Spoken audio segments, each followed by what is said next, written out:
So this is just a video on people who think fire alarms deserve to be outside. I'd say that these should not be outside because if you put them outside, let's just say for example, they have to be inside, mounted on the wall. They're sentient beings. So how would you like if you put your dog on the wall, taped on the wall outside for the rest of your life? Doesn't make any sense, right?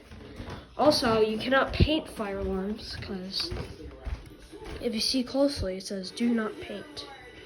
It's gonna damage the alarm if, yeah. So this is why they should not be outside.